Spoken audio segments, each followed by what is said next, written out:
هلو هلو، كل سنة وانتم طيبين. نجمة السفرة معانا صينية الرقاق. عاملة معاكم صينية رقاق كده، مقرمشة من بره وقلبها كده طري من جوه ومورقة. شايفين سر التوريقة دي؟ معلقة صغننة جدا، هتشوفوها في نص الفيديو ان شاء الله. شايفين ريحتها جبارة. يلا بينا نشوف عملناها ازاي. هنيجي اول معانا هنا نعصج اللحمة، نحط معلقة من السمنة او الزبدة وشوية زيت وبصلتين كبار بقى كده حلوين حسب كمية اللحمة اللي انت هتحطيها. هشوحهم شوية لحد ما تدبل، هنزل عليهم باللحمة بتاعتي. هفضل اقلب فيها كده في الوقت ده، احط الملح عشان اللحمة ما تكلكعش مني، وهبدأ بقى اقلب لحد ما تتشوح. هحط بقى معلقة 7 بهارات وفلفل اسمر وشوية قرفة وجنزبيل وشوية كاري، بيدوها ريحة حلوة جدا طبعا، وال7 بهارات شاملة كل حاجة. حطيت بقى شوية مية سخنة لحد ما استوت وبقت زي الفل. خلاص كده اللحمة ايه خلصان. نيجي بقى، الرقاق حلو جدا يتعمل بشوربة اللحمة. حطيت بقى الشوربة تكون سخنة، حطيت عليها شوية ملح وشوية فلفل ونص المعلقة الصغيرة اللي قلتلكوا عليها هتورق الرقاق، هي البيكنج باودر او الكيك شيف اللي بنحطه في الكيك.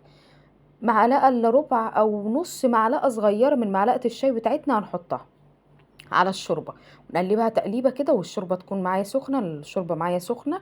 وهبدا بقى امسك الرقاقايه كده، الطريقه اللي تريحكم. عايزين تجيبوا طبق كبير وتحطوا فيه الرقاقايه براحتكم، انا بعمل الطريقه دي ومرتاحه فيها.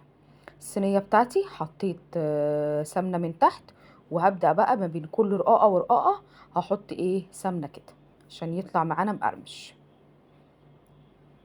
اهو انا حطيت 4، عايزة تحطي 3 حطي، بس 4 بيبقى طالع سميك كده وحلو. 4 من فوق و4 من تحت. خلاص جيت في النص بقى كده حطيت اللحمة اهو، هبطط كده عليه.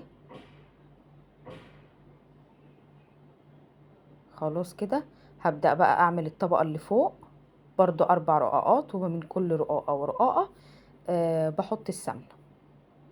خلاص خلصت، بس هبطط عليه كده بالمعلقة ولا حاجة. والمفاجأة التانية ان انا مش هعمله في الفرن، انا هعمله على البوتاجاز من فوق.